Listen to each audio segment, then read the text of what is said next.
Give Me Regard to Blackjack, tome 1, de chez Nabal. Donc premier tome d'une grosse série en vrai assez volumineuse, en 6 volumes,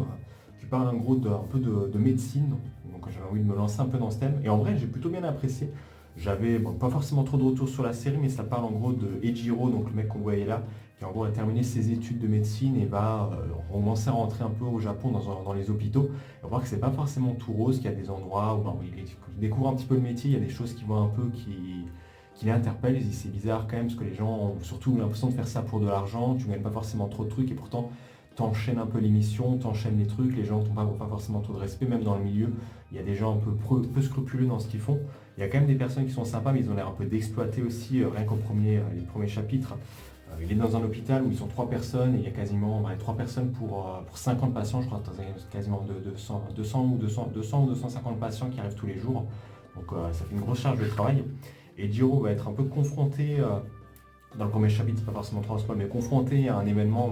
il va pas forcément faire grand chose, il va dire mais attends, mais moi je suis intérim, moi je découvre un peu le métier, et pourtant on me dit déjà de devoir m'occuper des patients, de faire des anesthésies et tout ça. Il va avoir un peu d'aide d'un autre personnage, mais une page assez sympa, parce que du coup il est en train de leur créer dessus, il dit ouais mais vous faites ça pour l'argent, moi j'ai le moral, qu'est-ce que j'aurais pu faire, fallait venir m'aider, le système est un peu mal foutu.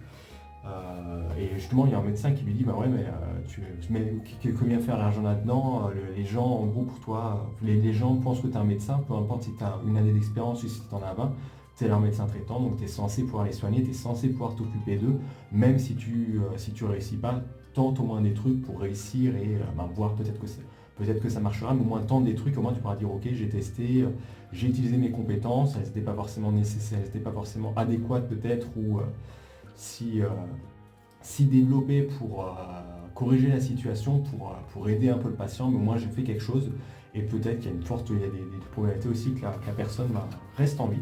Et c'est pas vrai, il y a un autre chapitre à un moment où il est en charge d'une personne de 75 ans et c'est un peu le même principe, on a des personnages qui vont lui dire ouais, on peut récupérer de l'argent, mais pourquoi est-ce que tu as envie de t'investir un peu pour cette personne et c'est vraiment de la maintenir en vie, sachant que ça maintenir en vie peut-être encore que quelques mois, va peut-être encore vivre que quelques mois, est-ce que vraiment ça vaut le coup, enfin pas mal de dilemmes moraux et des trucs c'est l'arc assez profond je trouve, il y a des personnages qui meurent, des opérations qui réussissent, d'autres qui ne réussissent pas, donc je trouve quand même un tome très intéressant, j'ai hâte en tout cas de découvrir la suite avec des personnages un peu en couleur et notre Ejiro qui, on a l'impression, a envie d'essayer de renverser un peu et changer le système. Et c'est d'ailleurs ce qu'on voit un peu à la fin du tome, on voit le manga qui a changé le système de santé japonais. Donc très très cool, hâte de découvrir la suite. Et toi, t'en penses quoi?